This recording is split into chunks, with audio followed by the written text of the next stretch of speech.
Once upon a time, there was this most magnificent seal. She loved the sea and sunbathing. Not something you can do often in these lands, bear me, but oh when you manage to get a good ray of sun. In fact, this seal loved the sun so much that she once shed her fur to welcome even more sun onto her. A mariner that was hunting for crabs stumbled upon her fur neatly folded over a rock. It was so beautiful and soft he had to take it with him. Then, he saw the furless seal. She happened to be the most beautiful woman he had ever laid eyes upon, and he decided to take her with him too. He went back to the mainland, extremely proud, announcing that he had rescued that beautiful woman, stranded as she was on a rocky shore. It bothered no one that she couldn't speak, nor the fact that she couldn't pronounce the "yes, I do" when the mariner made her his wife. But what could she do? The mariner had her fur. She couldn't go back to the sea without it. Well, was it that bad? To be the most beautiful wife and bear the most beautiful children? She even ended up being able to love the mariner. She made a lot of people happily ever after. And I hate her. Everything You Didn't Get to Do is a somewhat abstract game.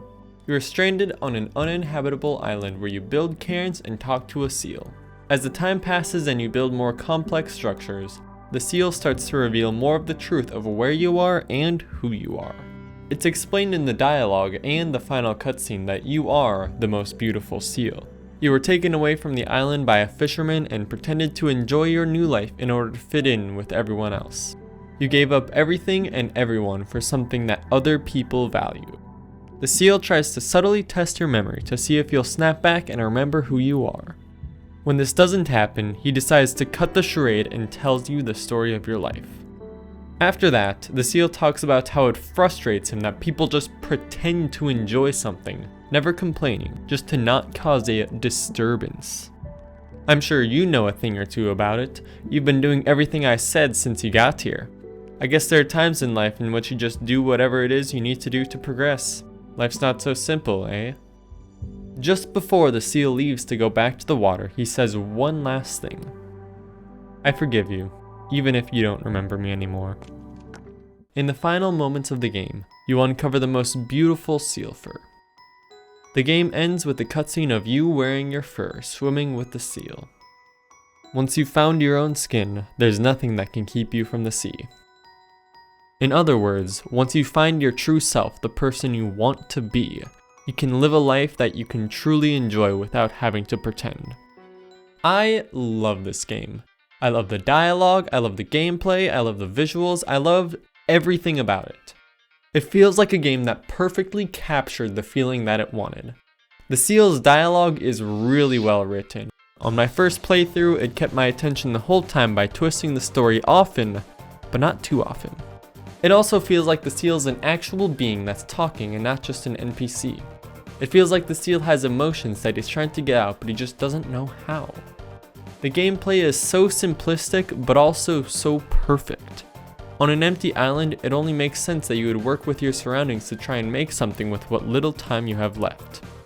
The mechanics are really refined. Moving and rotating objects work smooth as butter, and the physics feel all natural. The art style of the game is one of the things that caught my attention enough to play the game in the first place. It does a semi-low poly aesthetic amazingly. The colors create a perfect environment for a story with so much uncertainty. The biggest reason why I fell in love with this game on my first playthrough is the atmosphere, the combination of everything I've talked about in this video. It allowed me to get immersed into the game and experience it as not just a game, but as an art piece. And finally, the ending does everything perfectly. It gives answers to many of the questions I was asking myself throughout the game, but it doesn't directly tell the answers, so it's left to my imagination to put the pieces together.